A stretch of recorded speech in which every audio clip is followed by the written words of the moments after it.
I am back continuing with my series of videos for Love Month. And I want to talk today I think that this message applies really to all of us, whether we are in search of a relationship with another person or in a relationship with somebody. As I've said, I've read all the books and listened to all the podcasts and gone to lots of therapy and coaching. And so a lot of what I'm sharing are, things that I've learned along the way. I certainly am not coming up with all this on my own.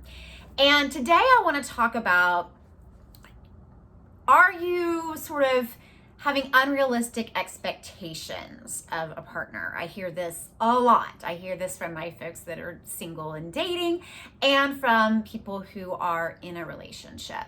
Just always wondering, like, what's enough? What can I, really, why am I maybe not feeling like my expectations are being met, and are my expectations too high, etc. So I love this book, The Mastery of Love by Don Miguel Ruiz. I know it's like backwards or whatever in the camera, but I would highly recommend anyone read this. Don Miguel Ruiz also wrote the Four Agreements, which you may be familiar with. If you're not, I highly recommend that as well. But he wrote this book about the mastery of love that I think really takes a very deep look at what it really means to love another and love ourselves. And I like this kind of analogy he uses. He's like, if you get a dog, let's say, you bring home a dog, you have this dog as your pet, you don't keep looking at that dog and saying, be a cat, be a horse, be something different than a dog. You totally accept that is a dog. And there are behaviors and quirks and things that come with a dog that you just sort of accept because you chose a dog. And so kind of looking at that, when we think about our partner, a lot of times I hear from people maybe that have been in a relationship and they're not feeling as happy. They're like, well, I thought he or she would change. I thought this would become different. And, could it be that they got a dog? They brought a dog home. they brought a dog into their life, right? This person. And then they started saying, be a cat. Act like a cat. I want you to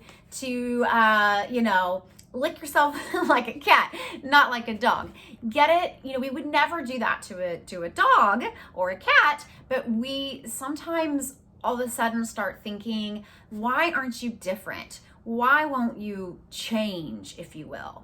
And I will say, I know from personal and professional experience, I can tell you, as being someone who's done counseling and coaching for over, 5-8 years now or so, people don't change for someone else. They change when they feel like it's time to make a change. When they feel like what they're doing is no longer how they want to be doing it. It doesn't matter how smart you may be. It doesn't matter how much you threaten. It doesn't matter how beautiful or handsome you are. People really, I don't see making lasting changes in their life until they want it. So it doesn't matter how much you tell that dog to be a cat, it's gonna be a dog, right? So then it's sort of like, well, how do I know if I'm with the right person, right? Well, is it just a matter of I just have to accept everything? Okay, fine. I got a dog, and now, I'm not really happy with this dog, and I want it to change. Well, it is your responsibility to speak about what you need and want. And yes, ideally you do that up front before maybe you enter into a long-term committed situation. But an empowered person, man or woman, really gets honest about what they want and need, and they speak that. and you're gonna know it's with the right person when that person that you're dating or in a relationship really it matches. You sort of have this dance that you can do together because the other person is okay with and maybe even matches those things that you do want. So I want to read a little bit of what how Don Miguel Ruiz puts it. He says, perhaps you're thinking, well, what if I'm not with the right person? And that's a very important question. So what is the right person? Someone who is compatible with you, with your views, your values, emotionally, physically, economically, and spiritually, right? So, you don't really know this until you take the risk and enter in and start getting to know someone.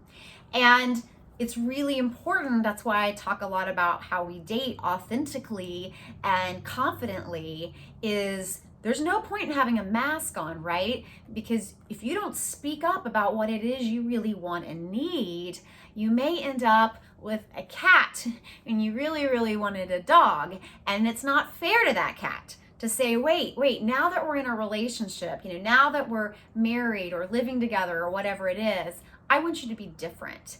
What he says, you're with the right person when they love you just the way you are and they don't want to change you. So each person can be as honest as they want, as they can be. And if someone wants to change you, it really means that you're not what they want, right? Yikes. So if you're dating, think about this in a way of really speaking up and being authentic and realizing that an empowered man or woman doesn't just wait and expect mind reading and that someone's going to just figure it out. You've got to voice it. That's part of seeing whether you're going to be able to match up and do this dance together.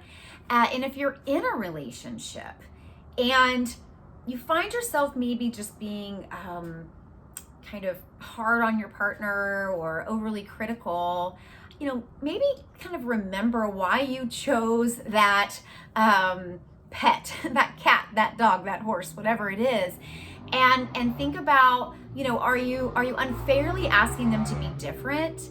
And can you kind of get back to where you either have to accept how this person is and love them for that, or are your needs not truly being met and you need to work on voicing that and seeing if you can navigate that change together. But ultimately, people don't change. They can't really change until they're ready to. And we've got to remember that a dog can't be a cat and vice versa. And if we feel like this person really is meeting those needs that he talked about, similar values, similar views, emotionally, physically, economically, and spiritually, then maybe you're just getting in a trap of thinking that you want some control and you need to change someone. So to really check in with those things, and if those things are there, maybe kind of relax and let go of some of the control in the relationship. So again, the book is The Mastery of Love, and I really recommend it. It's like I said, it's kind of not a superficial look at love and relationships. It really takes it down to the core of what it really means to love another person and how we can do that in a way that allows them to be free and themselves and have it flourish that way. So hope that was insightful for you. If you want to learn more about me and how I work with people, check me out on Life Coach Amanda, and let me know if you have any thoughts or comments about accepting people just as they are, not asking a dog to be a cat. And if you're in a relationship where you feel like you are truly accepted just as you are and your partner doesn't want to change you, let's celebrate that. I'd love for you to share that with others in the comments so that they know that that's out there if some people are still seeking that. All right, I'll be back soon with more on all things love.